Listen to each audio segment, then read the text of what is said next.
छत्रपती संभाजीनगर जिल्ह्यातील चौका येथे 15 ऑगस्ट रोजी झालेल्या ढगफुटी सदृश्य पावसाने अक्षरशः थैमान घातलं असून यामुळे शेतकरी पुरता निराश आणि हतबल झाल्याचे दिसून येत आहे।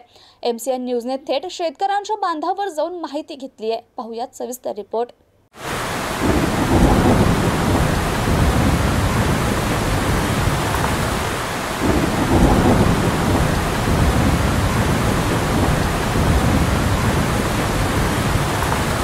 हजारो हेक्टर जी शेती आहे ती पाण्याखाली आलेली आणि याच्यामध्ये खूप मोठं नुकसान शेतकऱ्यांचं झालेलं आहे।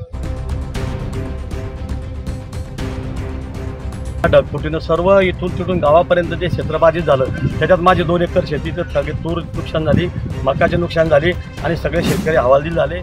पुरं पीक नुकसान झालं। आता काय करायचं? कर्ज आहे माझ्यावर 4 लाख। हातातोंडाशी आलेलं पीक डोळ्यासमोर वाया जाताना होणारा त्रास शब्दातून देखील व्यक्त करता येत नव्हता। शेतात दूरपर्यंत पाणी तुंबलेले असून शेतातील पाणी निघायला जागा नसल्याने उभे पिके वायाला जाण्याची भीती शेतकऱ्यांना सतावत आहे। चौका गावात यावर्षी चांगल्या स्थितीत आलेलं पीक वाया गेल्याने शेतकरी अधिकच्या उत्पन्नापासून वंचित राहणार असल्याचं चित्र दिसून येतंय। छत्रपती संभाजीनगर तालुक्यातील चौका येथे दिनांक 15 रोजी दुपारी 2:30-3च्या दरम्यान जो ढगफुटीचा सदृश्य पाऊस झाला होता त्याच्यामध्ये चौक्याचे हजारो हेक्टर जी शेती आहे ती पाण्याखाली आलेली आणि याच्यामध्ये खूप मोठं नुकसान शेतकऱ्यांचं झालेलं आहे।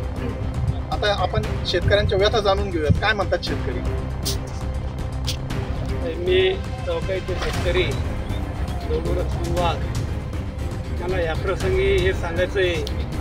15 ऑगस्टला जे स्वातंत्र्य झाला, स्वातंत्र्याचं आम्ही ध्वजारोहण करून आनंद असतानाच साधारणतः 2, 2:30, 3, 4च्या दरम्यान इतका ढगफुटीचा पाऊस झाला आणि त्या पावसामुळं चौका येथील हजारो हेक्टर जमीन पिकं एकदम खराब झाली, पूर्ण जमीन वाहून गेली, बांधं नेस्तनाबूत झाले आणि पिकाचं इतकं नुकसान झालं।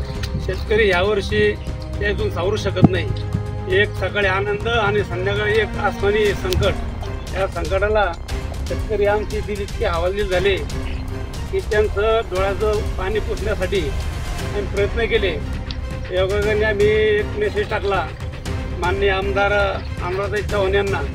त्यानं त्याची दखल घेऊन माननीय तहसीलदार साहेब आणि कृषी अधिकारी यांना तात्काळ सकाळी 8 वाजताच पाठवलं गावामध्ये आणि तळपाणी बघितली तर अधिकाऱ्यांनी सुद्धा मान्य केलं इतकं मोठं संकट आतापर्यंत आम्ही कधीच बघितलं नाही आणि हे संकट इतकं तीव्र होतं की याच्यातून आजही आमची मानसिकता सावरल्या जात नाही आणि याच्यातून सावरण्यासाठी शासनाने आदेश दिला तहसीलदार साहेबांनी की त्यांचे स्थळपाणी करा।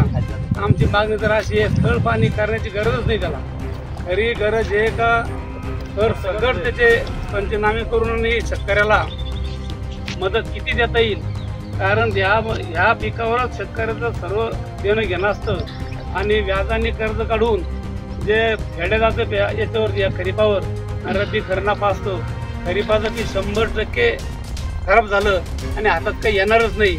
आपण हे बघू लागलो आता हे स्थळ, आता सध्या शेतामध्ये गुडघितकलं पाणी वाहू लागलं तर अजून हे पाणी 2 महिने वाहणार आहे असंच, तर हे थोडेफार एक अर्धा कोंब दिसतो तो सुद्धा मुळं सडून पूर्ण खराब होणार आहे। याच्यात 100% पीक हे नाहीच होणार आहे। जे गट नंबर वाईज पंचनामे चालू आहे हे न करता तर सगट करावी शासनाला विनंती। शेतकरी उदित नामराव वाघ, 408 गट नंबर 4 एकर शेती माझी। मी 4 एकर मक्का पेरली, त्याच्यामध्ये अतिवृष्टीचं पाणी पडला, पुरं पीक नुकसान झालं। आता काय करायचं? कर्ज आहे माझ्यावर 4 लाख आणि पाणी निघायला जागा नाही, इथं सुविधा नाही, काहीच नाही। आधीच सोसायटीचं कर्ज आहे, पिकाचं कर्ज आहे, पण माझ्या मागे 2 म्हशी मेले असतात। शासन मला नुकसान भरपाई देणार नाही तर मला आत्महत्या करायची वेळ आली। 15 ऑगस्ट रोजी पावसाचे रौद्ररूप पाहून काही शेतकऱ्यांनी तर धसका घेतलाय। चौका परिसरात जवळजवळ 1100 हेक्टर जमीन लागवडीखाली असल्याची माहिती तलाठी यांनी दिली आहे। त्यातच झालेल्या पावसामुळे शेतकऱ्यांची पिके वाहून गेली आहे। काही शेतकऱ्यांचे शेत वाहून गेले तर या भागात अनेक शेतकऱ्यांनी आपल्या शेतात टाकलेला गाळ वाहून गेलाय। काही शेतकऱ्यांच्या विहिरी देखील माती आणि दगडगोट्यांनी भरून गेल्यात।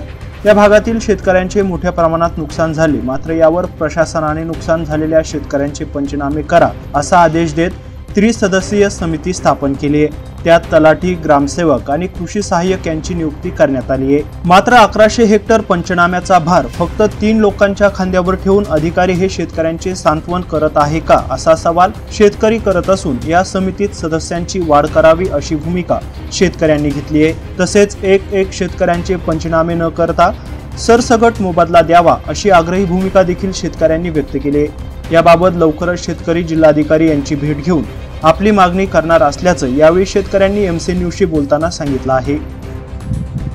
मी चौका येथील शेतकरी रामभाऊ हरिभाऊ डोंगरे, माझी स्वतःची 4 एकर शेती, 2 एकर महारानाची, तिथं सगळं जनावरांच्या धाकाने पडीत पडलेली, 2 एकर शेती माझी आज मका, तूर, कपाशी। पण त्या 2 एकर शेतीला एवढा मोठा खर्च आला, जे 25-30 हजार रुपये आम्ही एकूण तिकून काढून कर्ज काढलं आणि ते शेतीला लावलं। पण या 15 तारखेला जी ढगफुटी झाली या चौका परिसरामध्ये, या ढगफुटीनं सर्व इथून तिथून गावापर्यंत जे क्षेत्र बाधित झालं, त्याच्यात माझी 2 एकर शेतीचं सगळे तूर नुकसान झाली, मकाचे नुकसान झाली आणि सगळे शेतकरी हवालदिल झाले। शेतकरी आज आत्महत्या करायच्या मार्गावर आहे। जर कधी सरकारने याची दखल नाही घेतली, एखादा शेतकऱ्याला अटॅक होऊन मेला तर तुम्ही म्हणलं तसं, आणि सगळ्या शेतकऱ्याचं म्हणणं असं आहे की वा जर पहिला आणि शासनाचं म्हणणं असं आहे का बा ज्यांचं क्षेत्र बाधित झालं तिथंच पंचनामे करा, हे आम्हाला मान्य नाही आहे। मग कलेक्टर साहेबाला आम्ही अशी विनंती करणार आहे की बाबा हे सर्व सगळंच व्हायला पाहिजे। जवळजवळ 1100 हेक्टर शेती आमची बाधित झाली आणि ही यांना 3 समितीला ग्रामसेवक, तलाठी आणि कृषी सहाय्यक यांना 3 लोकांना हे शक्य नाही, याला महिनाभर लागेल, त्याच्यात अजून पाणी पडणार आहे। आज जरी पीक हिरवं दिसू राहिलं त्यांना, पण खाली येऊन गुडघे इतकाला पाणी वाहू राहिलं, कपाशी असेल, तूर असेल, मका असेल, तर हे उद्या सडणार आहे 4 दिवसामध्ये, याच्यात काही राहत नाही। तर कलेक्टर साहेबांनी व शासनाला वर असा अहवाल कळावा का बा चौका येथील झालेले ढगफुटीचा सरसगट पंचनामे करावे आणि चौक्याच्या सर्व शेतकऱ्याच्या पदरात मदत पडावी, एवढीच आमची गावकऱ्याची विनंती। पाऊस पडणारच नाही असं काही। महावीर जयस्वालसह MC न्यूज, चौका, फुलंब्री, छत्रपती संभाजीनगर।